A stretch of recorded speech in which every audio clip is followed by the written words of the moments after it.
Hola de nuevo a todos. Hoy vamos a hablar de calor y temperatura. Comienza este punto 1 del tema 6 diciéndonos que cuando te encuentras mal, tus padres te tocan la frente. De esta forma tratan de averiguar si tu temperatura corporal es más alta de lo normal, es decir, intentan saber si tienes fiebre. Sin embargo, el tacto es poco fiable. Nos puede dar una sensación engañosa, porque depende de lo que hayamos tocado antes. La temperatura es una propiedad que tienen todos los cuerpos y no se mide con el tacto, sino con el termómetro. Aquí tenemos la primera definición del tema, temperatura. Fijaos en el sabías que. La sensación de que algo está caliente o frío depende del material que tocamos. Nos parece frío un objeto cuando al tocarlo le cedemos energía. Cuanto más rápida sea la pérdida de energía, más frío nos parecerá el objeto. Mirad, os voy a proponer para que entendamos esto un experimento que podéis hacer pues de manera muy sencilla en casa y que os va a permitir comprobar que las manos no son un buen termómetro, por decirlo así.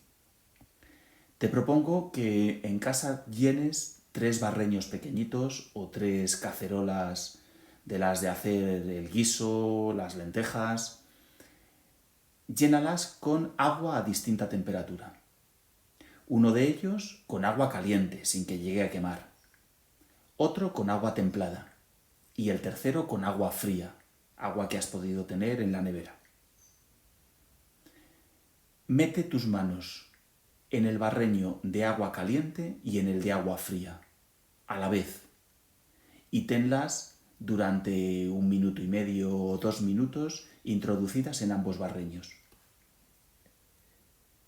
Ve pensando qué ocurrirá cuando saques tus manos, una del barreño de agua caliente y la otra del barreño de agua fría, y las metas las dos a la vez en el barreño de agua templada.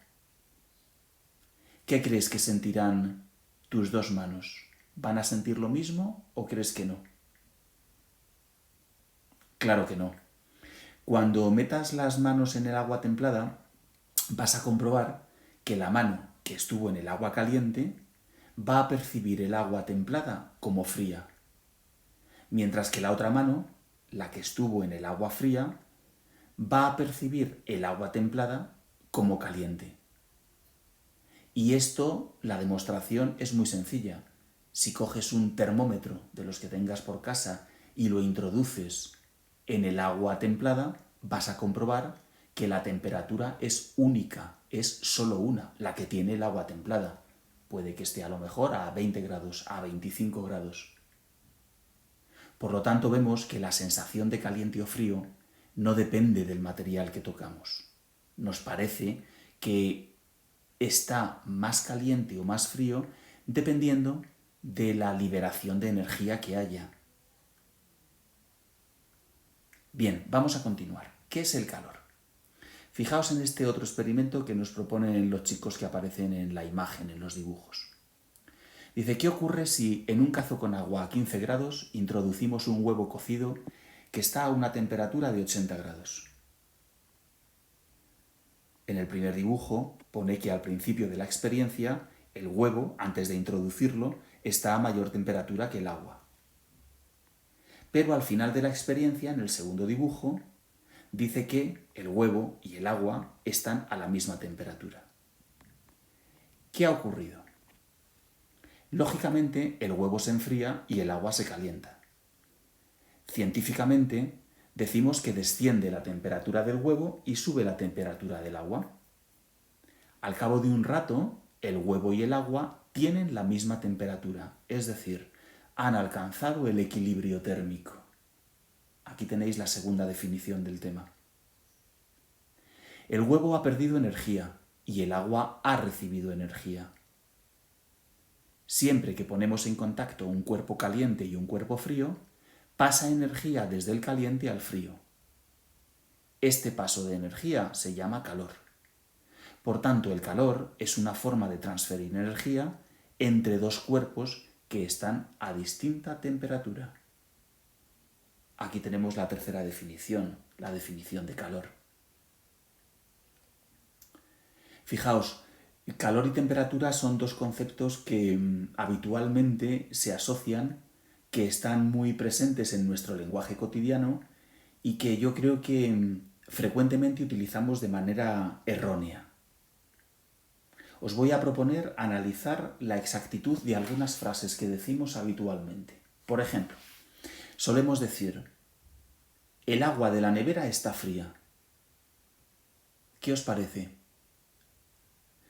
Esta afirmación no es muy correcta, ya que realmente el frío no existe. Lo que existe es la temperatura. O sea, si el agua de la nevera está por ejemplo, a 6 grados y la bebemos y nuestro cuerpo está a 36 grados, nuestro cuerpo la percibe como fría. Esto lo entendéis claramente. Pero imaginaros que esa misma agua de la nevera a 6 grados la mezclo en un vaso con unos cubitos de hielo que están a 0 grados. ¿Qué ocurre? Bueno, pues el agua cederá energía, cederá calor a los cubitos y el hielo se fundirá. Es decir, para el cubito de hielo el agua fría está caliente, entre comillas. ¿Lo entendéis, verdad? Otra expresión que solemos decir casi habitualmente, todos los días. Decimos: hoy hace mucho calor. Pues esta frase tampoco es correcta. Lo correcto sería decir: hoy hace una temperatura de 32 grados, o de 27 grados, o de 41 grados. De hecho, incluso en este caso, como nuestro cuerpo está a 36 grados, imaginaros que decimos que la temperatura de hoy es de 32 grados, como nuestro cuerpo está a 36, el aire que nos rodea está a 32, somos nosotros los que cedemos calor al aire.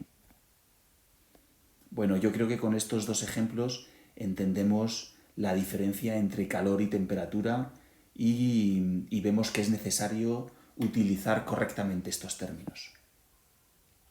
Bien, ¿y qué efectos tiene el calor sobre los cuerpos? Dice que en general, cuando un cuerpo recibe energía en forma de calor, sufre cambios. Esos cambios son la dilatación y los cambios de estado. Comenzamos por la dilatación. Es el aumento de tamaño que experimenta un cuerpo al aumentar su temperatura cuando recibe energía en forma de calor.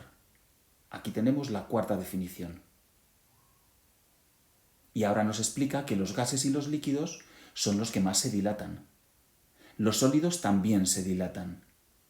Algunos se dilatan bastante, como los metales, y otros muy poco, como el vidrio. Cuando los cuerpos calientes se enfrían, se produce el fenómeno contrario, llamado contracción. Esta es la siguiente definición. Aquí vemos dilatación y contracción. Pero decíamos que también cuando un cuerpo recibe energía, se produce un cambio de estado. Sabemos que la materia puede encontrarse en 3 estados: sólido, líquido y gaseoso. Pues bien, cuando la materia se calienta, se pueden producir los siguientes cambios de estado: fusión y licuefacción. ¿Qué es la fusión? La fusión es el paso de sólido a líquido. Y vaporización, que es el paso de líquido a gas. Sin embargo, cuando se enfría, se puede producir 2 fenómenos: licuefacción, que también se llama condensación, y solidificación, que es el paso de estado líquido a sólido. Licuefacción o condensación, paso de gas a líquido, y solidificación, paso de estado líquido a sólido.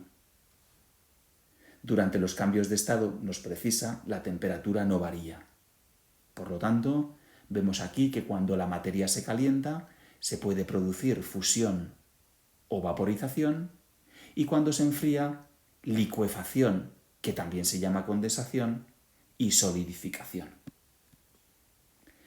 Bien, un poquito más abajo nos propone un taller de ciencias que podemos hacer en casa si nos apetece, pero siempre con la ayuda de un adulto.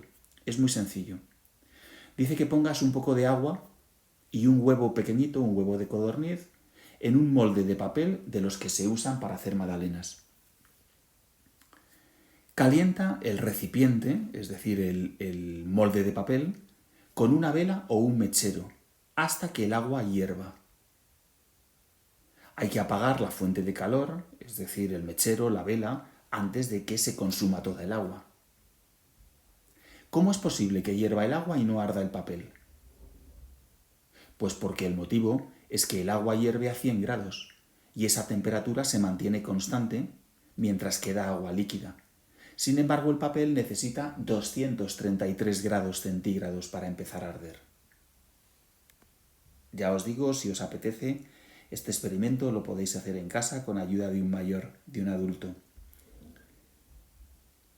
Bien, la tarea que tenemos para hoy es copiar el rectángulo que tenemos de color rosa, como hacemos siempre, la definición de calor, y vamos a hacer las actividades número 1, 2 y 3 en nuestro cuaderno y el próximo día las corregimos. Un saludo para todos. Adiós.